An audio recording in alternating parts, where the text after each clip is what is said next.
またしてもやったぞ俺だぜ愚かな視聴者どもさあタイムマシンに乗り込んでサイコタック青春時代のゲームに見に行こうこのサイコタックショーでな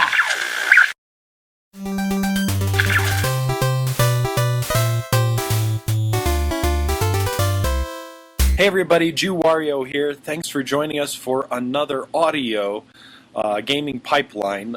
Here with me today is Mark Fujita, also known as Akira Mark Fujita, also known as Psychotaku. Thanks for joining us today on Gaming Pipeline. Thank you for having me. Yeah. So, you know, people may know us getting together and doing your ninth Psychotaku episode, but they may not know anything else about you. Could you tell our listeners a little bit about yourself? Well, all right. So basically, I've been doing the Psychotaku since.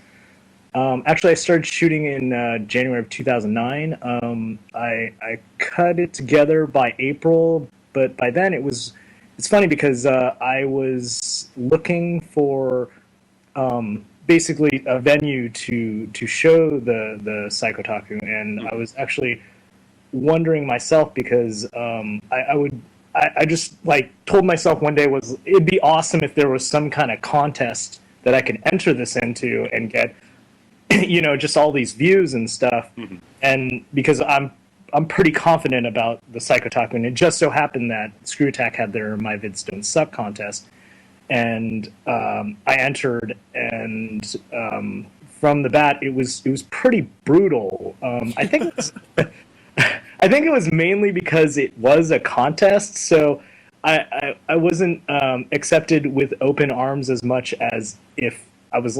I imagine if I was just a contributor and then on like a new show and like people are like, oh, he's awesome, versus, oh, well, you're going against one of my favorite video guys, you suck. And so but I was able to get to the finals, and I mean I didn't win first place, but I won second place, and actually that was kind of the goal, was basically to get the people to watch and the people behind me. And so, I mean, I pretty much succeeded from that. And from there, I joined up with the Speed Gamers, and I guess the rest is history. The funny thing about the origin of the Psychotaku was that when I created the Psychotaku, I actually searched online for another import review show, and I actually didn't find anything. And so, but by the time that I had shot my footage and I was editing, I did another search, and surprisingly enough, this JewWario character showed up. And I was like, you gotta be kidding me. And so I was like, man, all right, gonna be the first. Yeah. So I was like, let me watch this guy. And so I watched him, and it just started aggravating me. It just started pissing me off even more. Because no, it's funny because it was good. Like, I was like, oh my god, this is a show that I would watch. He's funny, he's charismatic. I hate this guy. and so I was like, but I can't hate this guy because I like him so much. And so, like, I would continue to watch the episodes, and I'd be like, oh man, it's like why didn't I see this guy before? But the good thing is that if I would have seen you, I might have never made the Psychotaku, because I've been like, oh, okay, there's already an import gamer here. I don't need to make this character because there's already an import gamer. And the other funny thing, the more funny thing is that I kept watching it, and you had an episode where you showed Retro Game Challenge. Yeah. And I was like, at the time I was kind of like in my like bitter mode, and was like, all right, let's see what he's got. It's like, oh, and then I saw that episode and it just made me even more pissed, because I was like, why didn't I see this game? Because it was the perfect game for me. It was like old school. It had multiple games on it. I actually even showed my translator friend, and I had unlocked everything, and so like Haggleman 3 was unlocked, and he started playing that. I was like, wait, you can't play that game. You need to unlock all the other games first. And he's like, screw you! It was like, this is the best game. I'm gonna play this game. He tried to play Haggleman 1. He's like, this game is crap. I want to play Haggleman 3, and I was like. Well, it's crap because it came out 4 years ago. Oh, I'm sorry. Because it didn't. That's true. It did come out 4 years ago. Haggleman 3. And so I just found it funny that it was like we both had the same taste in games, and it was like, and it was from that I like found Game Center CX, and again I did a double take where I was like, what the. It's like, if I knew this guy was out, I wouldn't even bothered with the Psychotaku. Because that guy is awesome.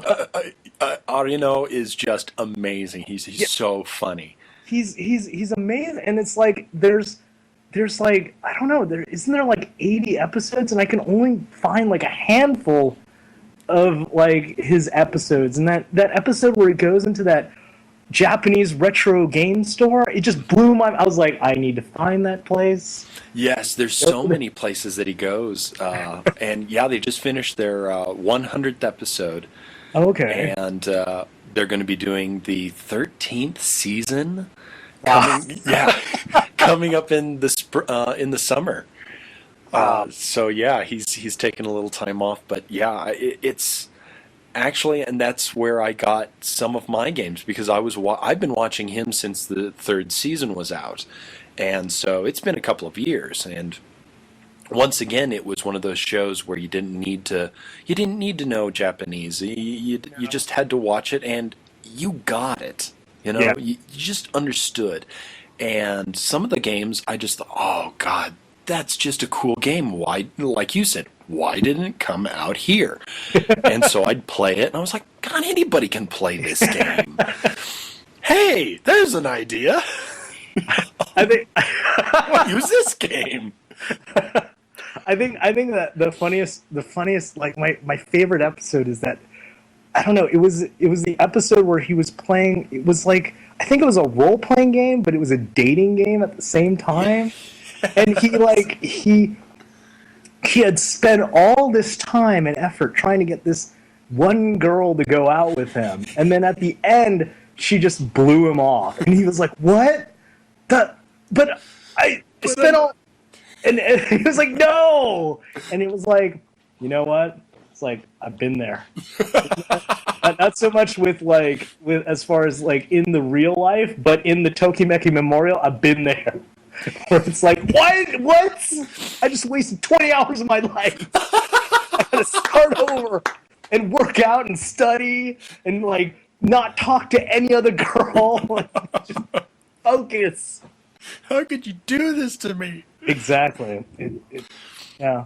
So I mean, it's funny because it's like I found you, and then I found Arino, and it was like, yeah, if I would have found you and Arino before, like the Psychotaku may have never happened. That's great. Now, where did you go to school for this? Did you go to school for this? I actually did go to school for this. Well, not specifically the Psychotaku, but I did. Yeah, I did go to film school at the Academy of Art in San Francisco. Oh.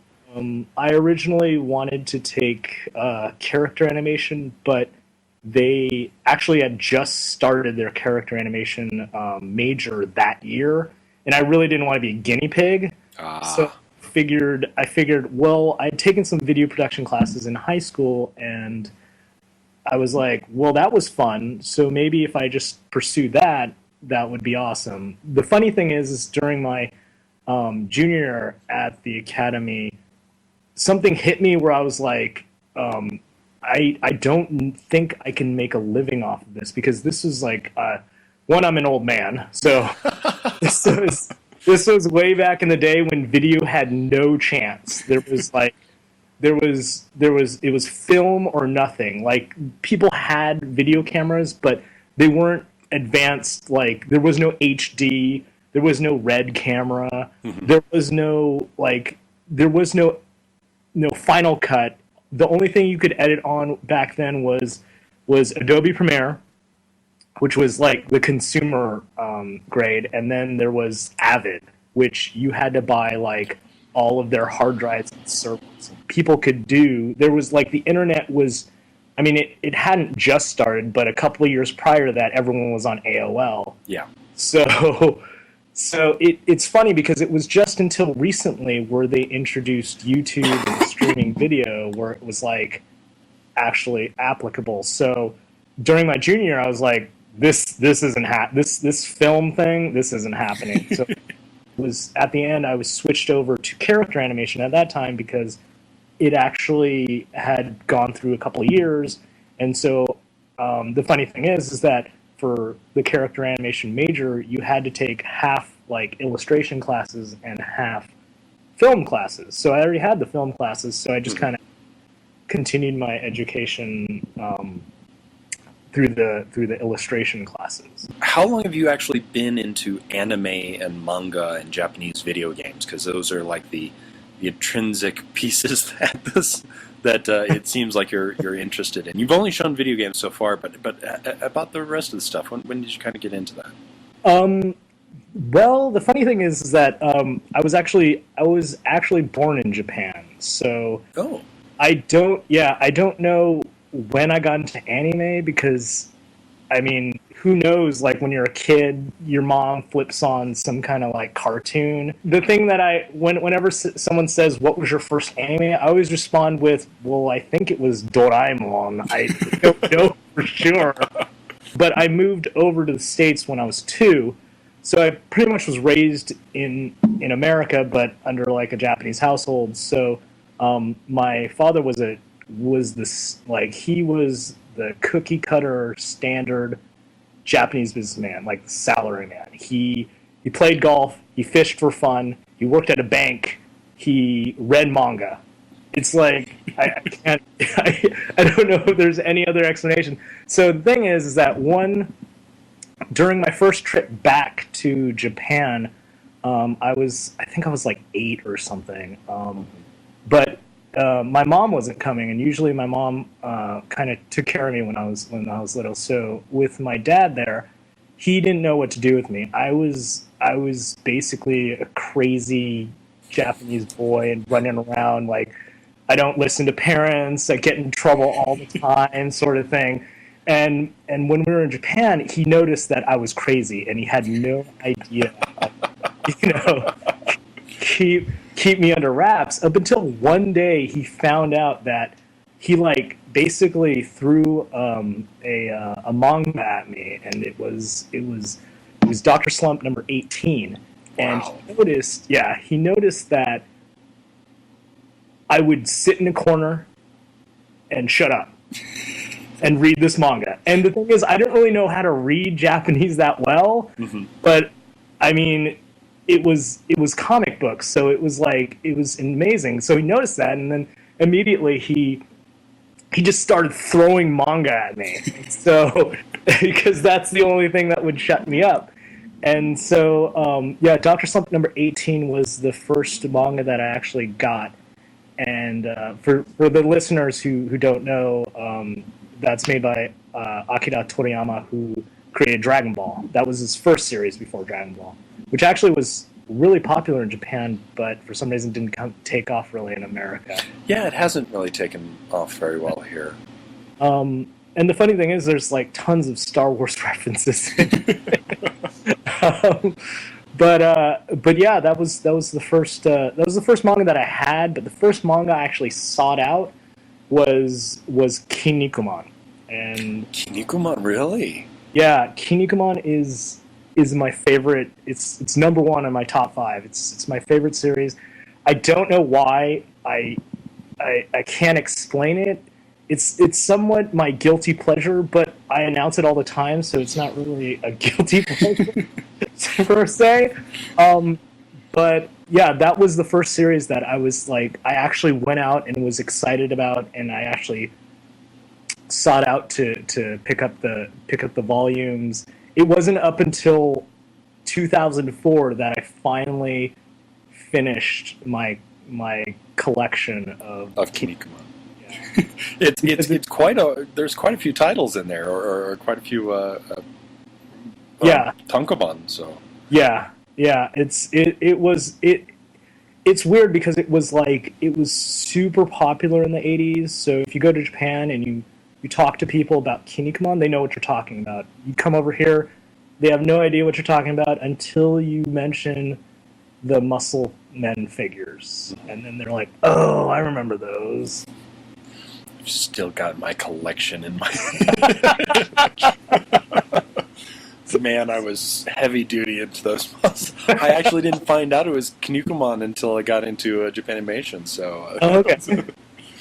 Well, how about video games?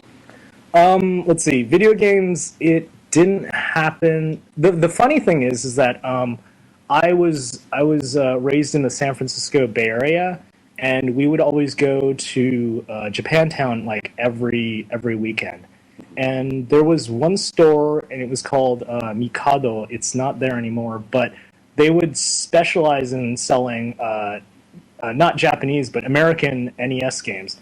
But in front they always had a TV, and there's like a little bench, and they would have video game footage taken from Japanese games. So I would get like a sneak peek of just like when Super Mario 3 came out, like I had been watching game footage of that months before The Wizard came out. Wow. So when The Wizard came out, I was like, oh, it's Super Mario 3. I've seen that game. That game's awesome. So I was like, yeah, he's going for the warp whistle. All right, sweet. But that was kind of like my first taste into Japanese games. I never had a Famicom system, but as everyone might know, that the Super NES basically to play Japanese Super Famicom games, all you had to do is take out the little tabs in the back. So basically, it was the same cartridge. So the first actual game that I actually owned from Japan was the first Ranma half fighting game. What a great game! Yeah, that game actually. The funny thing about that game is, and I really want to do a review of this game, is the fact that it did come out to America. They just changed the hell out of it. Yes. Ruined it. See, JewWario knows what I'm talking about. He knows exactly what I'm talking about. Because one day, my dad had gone to Japan and bought me that game, and then me and my friends were playing it so much. So one day we were looking in an American magazine called Game Fan, yes. and there was, I mean, they covered all kinds of import games, and like it was a great magazine. It failed like all the magazines do, but at the time they had an article for this game called Street Combat, and I remember looking at the pictures and going, I've seen this game before. And then I was like, and then it hit me. I was like, this game is Ranma half.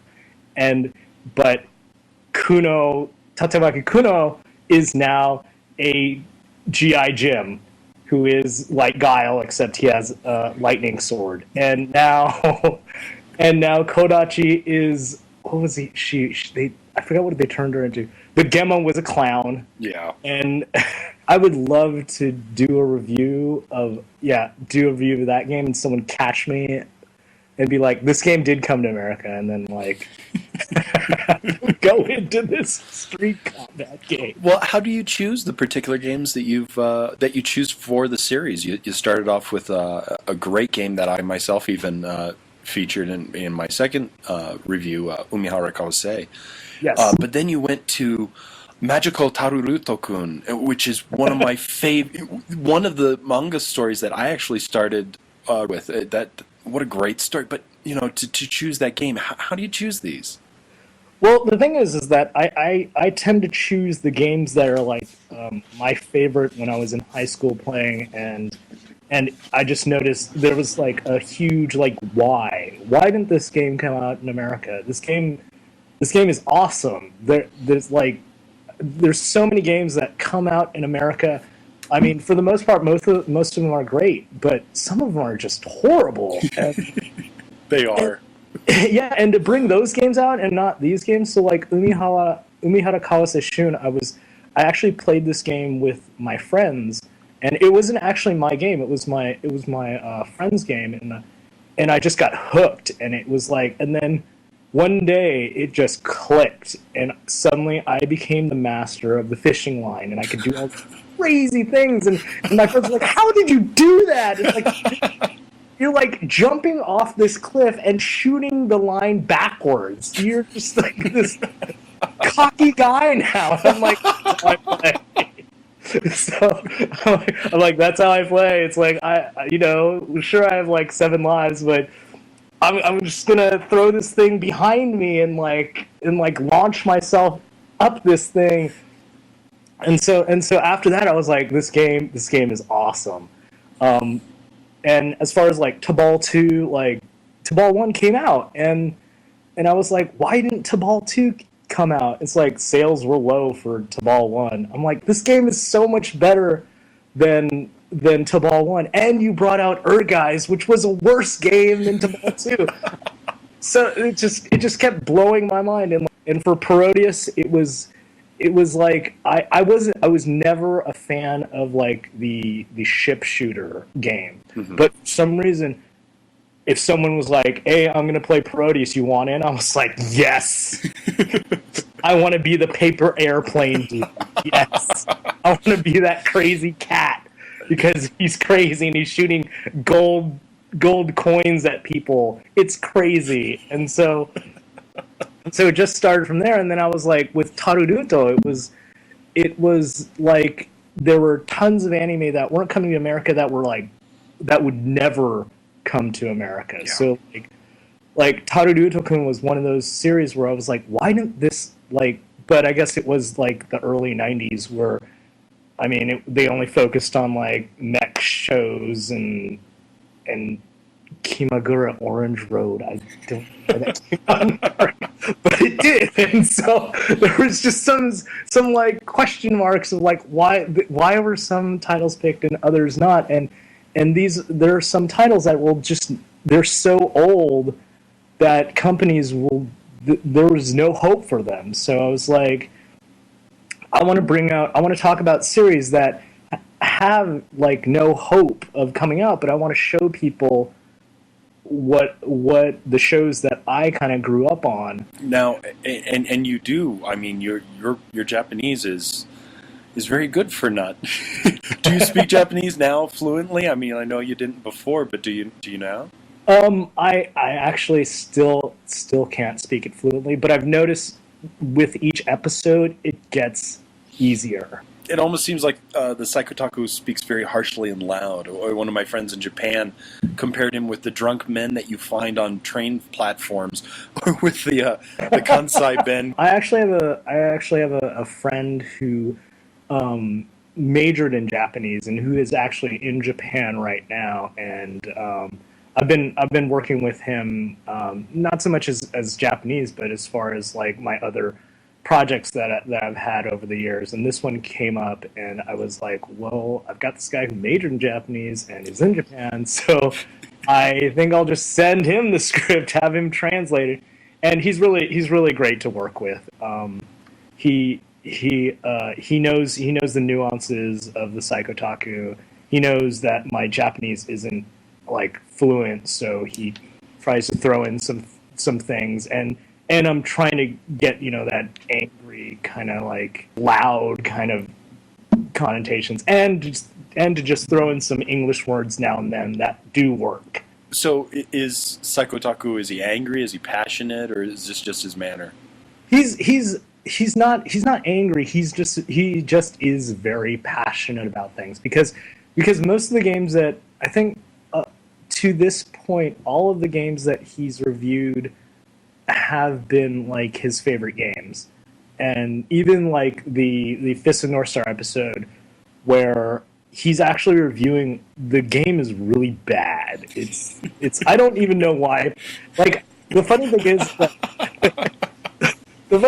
that I pick games that I'm nostalgic about, And then sometimes when I just pop it in, I'm like, this game is terrible. Like the Fist of the North Star game, the only reason why I reviewed that game and it's dear to my heart is because when he goes into Hokuto Shinken mode, that's like my favorite part in that game. And just to hit the buttons and have him like scream and like do the Hyakuretsuken, and it's just it just warms my heart because it's the original voice actor for Kenshiro, who also is the original voice actor of Kinnikuman. So it's like a double win. I did not know that. That's very interesting. Yeah. You know what it's like. Like, we lived back in the day of tape trading. Oh, yeah. There was no streaming anime, there was no torrents, there was nothing. There was no DVDs. They didn't sell it in stores. Like, I remember in '91, my mom and I went into a comic book store and we were like, "Do you have any Dragon Ball Z T-shirts?" And the guy just looked at me like I was from the moon. Like a what? Yeah, he was like, "What are you even talking about?" We had to go to Chinatown to this little shop, and obviously this shop was bootlegged all the wherever. And so we found these iron-on like T-shirts that had like the movie poster ironed on to the T-shirt.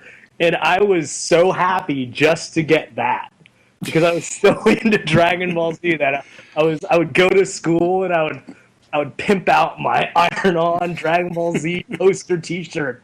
And the funny thing is, my friends were like, "Where did you get that? That's so awesome!" And so back to tape trading. When I was little, my parents would always go to the Japanese video store and rent the Japanese dramas that they liked. So they would get a bunch of videos, and I was always told that I could get one video, and so I'd always go out there and I would just search and get denied every time. Couldn't find it, but every time I'd be like, Kinnikuman. And the weird thing is, back then, is that towards the late '90s, they started figuring out that we should just consolidate the episodes so the tape is just full of this one show. But back then it was like they hadn't figured it out yet, so they were just recording like a bunch of anime on one tape, and there was no subtitles. They had all the Japanese commercials in it, which were awesome. Oh yeah, that was one of the best things about those days was watching the commercials. Watching the Dragon Ball Z. I still have some of my old Dragon Ball Z tapes and things, and some old Ranma 1/2 tapes from those times, Dirty Pair and what have you. But and yeah, just watching those commercials of those times. That's where it was at. Exactly. And so like I would search out for Kinnikuman, but at the same time it would be like there'd be only one episode of Kinnikuman, but there would be like 3 other episodes of just random stuff that I can't really remember. Sometimes there'd be like Doraemon on there. Sometimes it would be like Hattori-kun or just some other random, maybe there's a Zeta Gundam on there, and I would watch it and it would just be like this one random episode in the middle of this huge plot arc. But as a kid you're just like, wow, it's still awesome. Mm-hmm. I remember one time in my video production class, I showed the 3 Great Super Saiyajin movie of Dragon Ball, the one with the androids, and like my teacher was like, "What is this? Like, what?" And I was like, "Oh," and he's like, "Can I borrow that?" And he's like, "Yeah, sure, here you go." And he was just blown away, and I was like, it's just Dragon Ball. What do you think about the future of anime and manga? So many people in Japan have now said that the anime bubble has popped, that there's nothing original. For me personally, I think that manga is going to be the future, but a lot of people say that manga is kind of getting stale. What do you think? I think that as far as most of the anime that I've it's near and dear to my heart, have mostly been based off of manga at one point in time. If you had to categorize my otaku-ism, I would be a manga otaku. I have like most of the stuff in the background is manga. So as far as the manga is concerned, some of it is getting stale, but there are a few gems in there.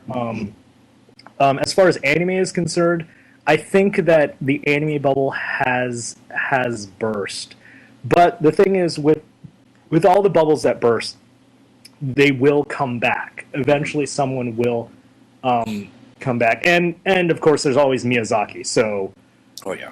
as long as Miyazaki is there, there will always be good anime coming out. I haven't watched. I fell out of anime a couple 2 years back. I haven't really seen Tengen Toppa Gren Dagon is the last series that I was really this is awesome. And that was just super over the top, super robot stuff. I love super robot stuff. As far as manga is concerned, I stand by One Piece. One Piece is currently my favorite manga series that I'm collecting. And so basically the manga comes out and then the anime comes out and it's the exact same thing unless it's filler. But you don't mind it because eventually they'll get to the main plot. Yeah. Do you read any actual Japanese manga? Do you go to Japantown and get Jump or anything? Or? Yeah. Actually, all my manga is in Japanese. Oh, good man. There's one that you may like though. It's in Shonen Sunday. It's called Kongo Bancho. Kongo Bancho is about this huge guy in high school. And he's wearing a gakuran, and he's muscled up to craziness. The first episode is basically there's this typical Japanese girl with pigtails, and she's taking cell phone pictures of everything that's weird, and she's like, oh, that's weird. All right, I got 999 weird shots. I need one more. And she turns, and Kongo Bancho is he's 10 feet tall. And just ripped, and so she sees it, and she sees him, and takes a picture. And there's a scene where she is with her little sister who's in kindergarten, and this just thug comes up and just knocks her down, not on purpose, but she starts crying, and then she's like, you stepped on my picture, and it's this picture right here, and he rips up the picture, and then the kids start crying, and they walk off, and then Kongo Bancho he turns the corner, and he's like, that's not right. And so the next scene is the punk in the Yakuza headquarters, and so it's this straight up just old school Japanese house, and you hear this doom, doom, doom, and then you hear all these people going oh my God, what is that? All right, we gotta stop. What the? And then getting beat up and stuff. And then finally, the boss is in there with the thug who caused the trouble, and they turn, and the door just bursts open, and Kongo Bancho is standing there, and he has a car in his arms. He's carrying this car through the house, and then he puts down the car. He opens the back door. And the little girl walks out, and he looks at the guy, and he's like, "You apologize to this girl for her picture." And then the guy is like, "Who are you? What are you doing here? You can't come into this Yakuza place and make these demands." And finally, the guy charges him, and Kongo Bancho says this super move and headbutts him into a crater in the floor. And then finally everyone else is and then the thug who ripped up the picture is I'm so sorry, please don't kill me. And then Kongo Bancho's you don't say it to me. We'll see if she forgives you, and points at the little girl. And then the little girl just he's I'm so sorry. And then the little girl's that's okay.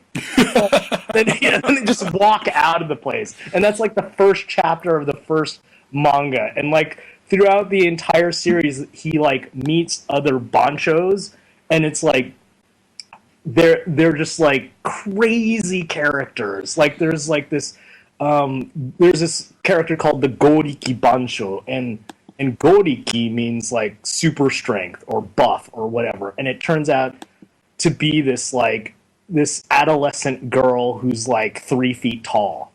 And so when he fights her, it's like it's crazy because she carries this huge morning star that's like 11 feet in diameter, and she's just like swinging around like it's nothing.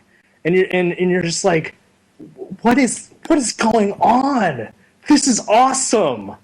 And so like they're continuing like the story, and they figure out like basically a little bit of his past, and all the while it's like the pigtailed girl's there, and her little sister is there, and he's on a mission to defeat the Nippon Bancho, who just happens to be his older brother, who's trying to take over Japan as the main Bancho.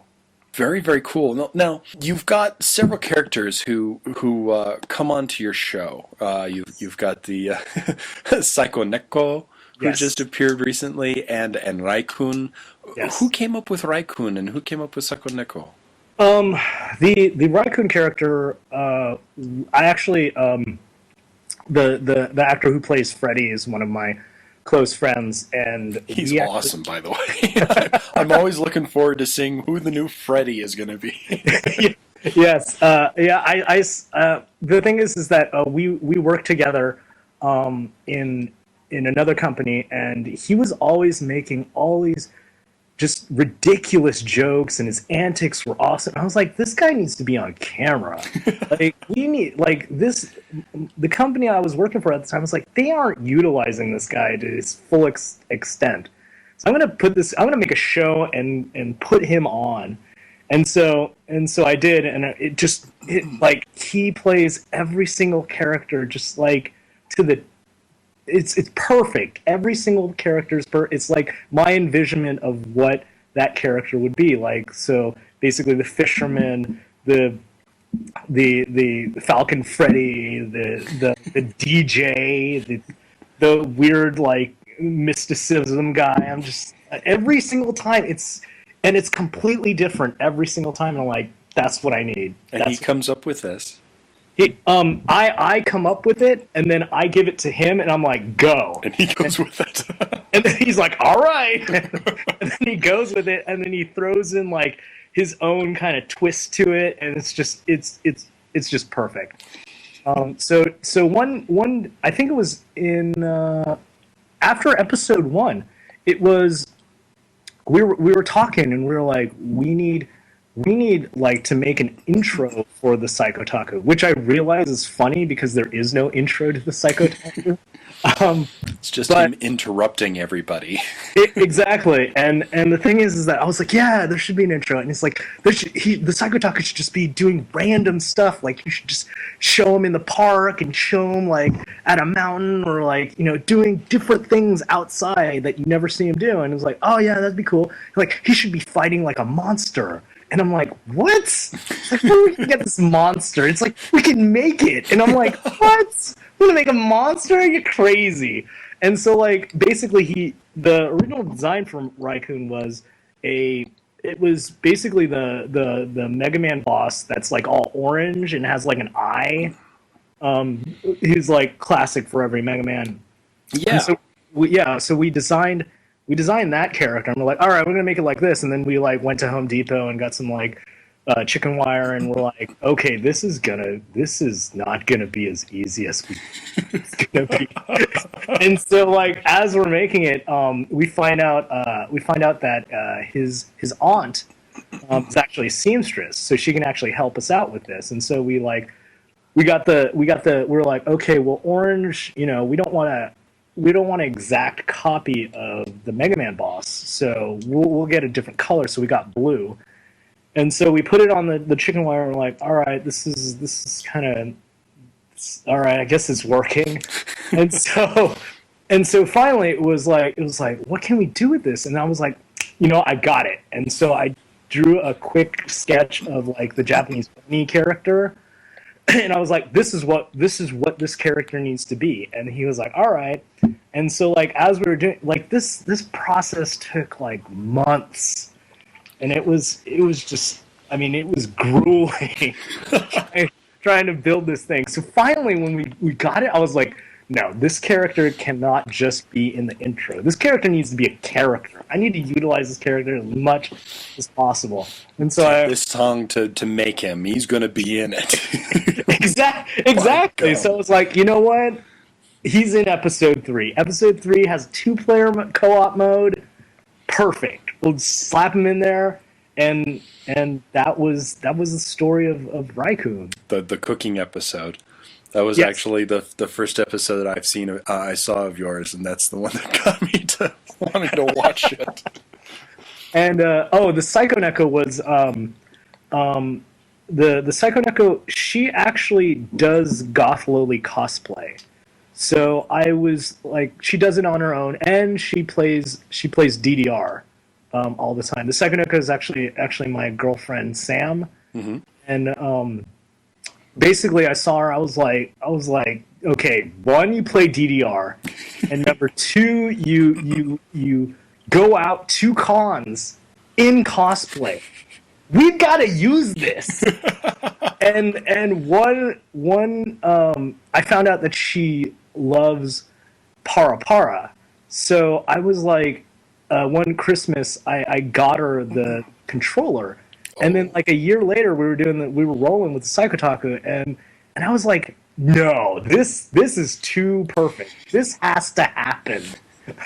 And she was kind of like nervous and stuff. I was like, no, you will be awesome. You will, this goth lowly girl, and like playing this dancing game.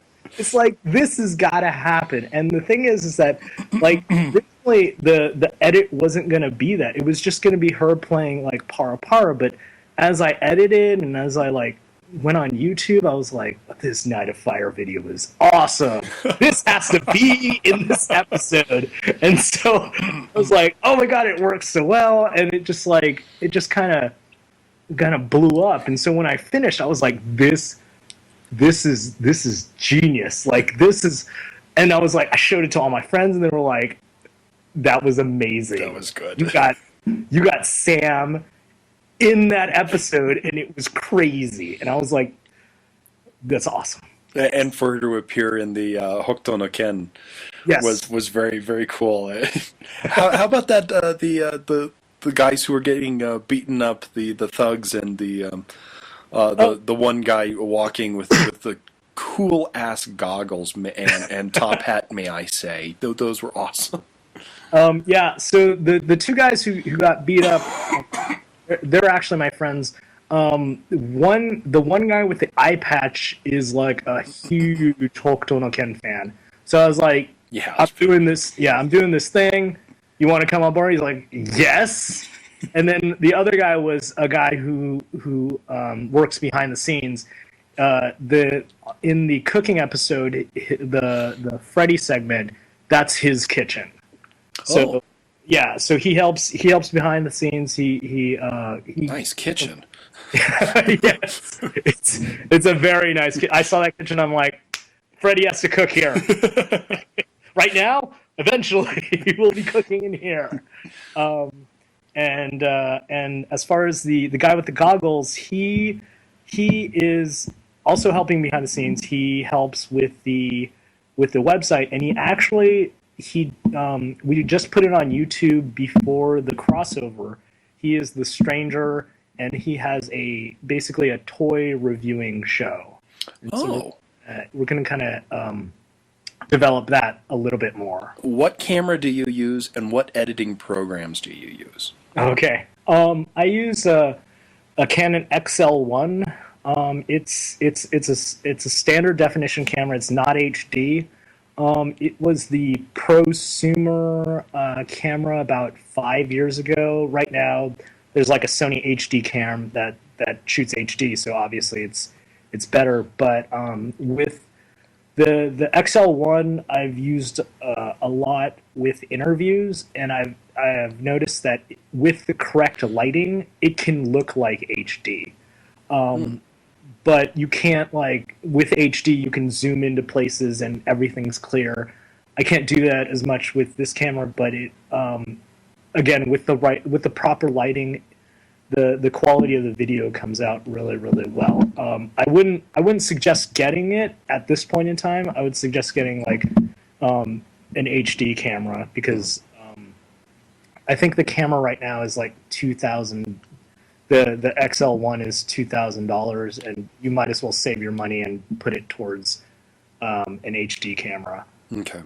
As far as editing software, I use Final Cut Pro. Yay. Yeah, it's fantastic. It allows me to do all kinds of crazy stuff, but it doesn't allow me to do what I did for the Fist of the North Star, the opening thing. I used After Effects for that stuff. Okay. So you got a Mac? Yes, I have a Mac. Very cool. Yeah, I just partnered up with an additional site besides the Speed Gamers called Angry Bananas. Oh. And they're actually getting me into an event, and we're going to be shooting video. There's a underground Street Fighter tournament this Saturday. I don't know when this is going to be aired, but but yeah, there's an underground Street Fighter tournament, and there's going to be like all kinds of companies there, and at the same time, there's going to be a Street Fighter tournament, and we will Retro Dojo will try to get cameras down there and cover the event. So make sure to see that on the www.retrodojo.com. That sounds really interesting. Yeah, and I will.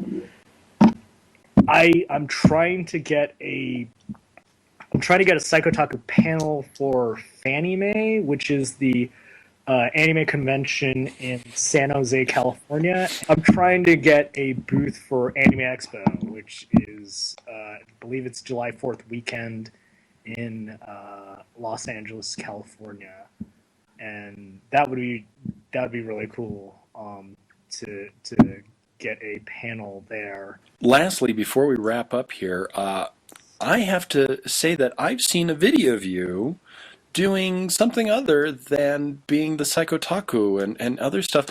You were in a ring, and you were yelling out stuff and pounding the snot out of some other guy and having the snot pounded out of you. It appears that you're a wrestler. How long have you been doing that, and how did you start? Yeah, the funny thing about that was actually prior to the Psychotaku I started, and I actually am still wrestling. The thing is, I think on a subconscious level, because I didn't know it at the time, but I think at a subconscious level, I think Kinnikuman influenced me a great deal in that decision. I had been doing judo for 10 years, just kind of fell out of it, was bored, and then when I quit, I started, for a year, I didn't do anything as far as physical, like, exercise or anything like that, and I started feeling it. And during that time, this was like in 2000, and my friend came up to me and was like, dude, like, WWF is awesome now. It's like, and at the time I was like, yeah, right. It's like wrestling. It's funny because back then I was like, wrestling's fake. This stuff sucks. I was just like so anti-professional wrestling. It's funny because if I went back in time and had a conversation with myself, I'm like, oh, you're gonna be a wrestler? Like what? You're crazy.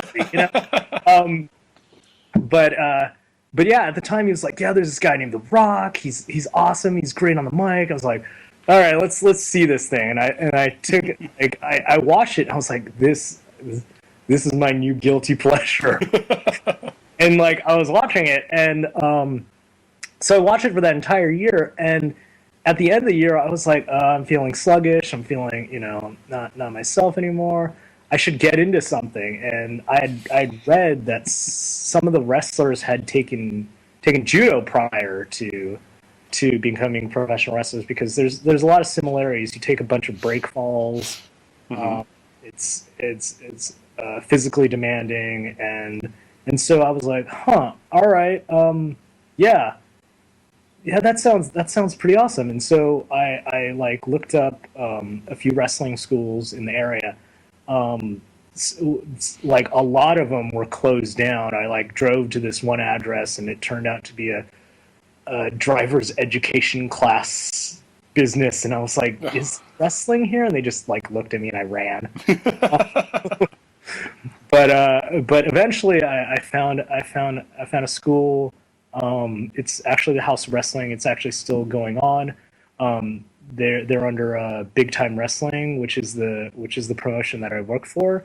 They're in Fremont, California, and I started training there. I trained for about 5 years, and then had to move down to LA for my job, and they have been booking me on shows ever since. I actually have a show in May. Yeah, it's funny thing is that me and my tag team partner. Well, my character is named Hop Singley. He has the Japanese flag on his ass. Yeah, it doesn't make any sense. It's very contradictory, but especially with a name like Hop Singley. Exactly. I speak Japanese. I go out. It's awesome. I have these pleather pants. One half is white, one half is red. Down one leg, I have my name Hop Sing, and on the other leg, I have my name in katakana. So if I ever forget what my name is, I could just look down the leg, and I'm like, I don't understand English. Oh, that's what my name is. But it's a lot of fun. The other reason why I took pro wrestling was because I noticed. Well, one, it was I had been doing judo, and that was very practical but not very entertaining. And when I would tell people I did judo, they're like, "Oh, that's awesome! Can I come to see you in a tournament?" And I'd be like, "Okay," and it'd just be like the most boring thing ever. Even I knew that. I was like, "This is just boring. They just two guys grab each other." I mean, if they're really skilled, they do this huge, crazy throw, and it looks fantastic. Mm-hmm. But for the most part, two guys grab each other, fall on the ground, start hugging. That's what judo looks like. And I was like, and then they'd be like, never talk to me again. And I'd be like, what? I tried to warn you. And now it's like I'm doing professional wrestling, and it's kind of the opposite, where it's not very practical, but it's super entertaining. So people find out I'm a pro wrestler, they're like, oh, can I go see a show? And I'm like, sure. And they come down, and they have more fun than they've ever had, because I'm out there, I'm screaming, I'm getting my butt kicked, I'm kicking butt at the same time, and it's just crazy fun. Yeah. Cool. In the video that you posted on your blog, it looks like you have a great deal of fun, and yeah. But to get into it because you wanted to exercise, wow, that's I don't think anybody can actually. Well, yes, actually, I got into wrestling because I wanted to exercise. Yeah. It's funny too, because the first 3 months when I was learning how to wrestle. I noticed that whenever I sneezed, I got a huge sharp pain stabbing in my back. Oh my god! Yeah, and I was like, "Oh man, if this is how wrestling's gonna be, I don't know how long I can handle this." But luckily, after the 4th month, it like my body got more used to it. Mm-hmm. So it just so happened that a few months ago, I actually did get busted open, but it was more of an accident. So in the industry, it's called getting busted open the hard way. The hard way. So I got hit, and the thing is that there was like a spatial difference between the guy said I was too far away, so he had to compensate, and then I got hit with the edge of a cowbell. Oh my goodness.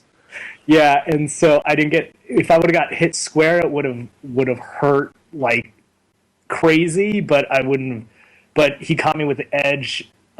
This was at the end of the match, so my adrenaline was pumping. So You didn't realize it. yeah, and the funny thing is that I got hit.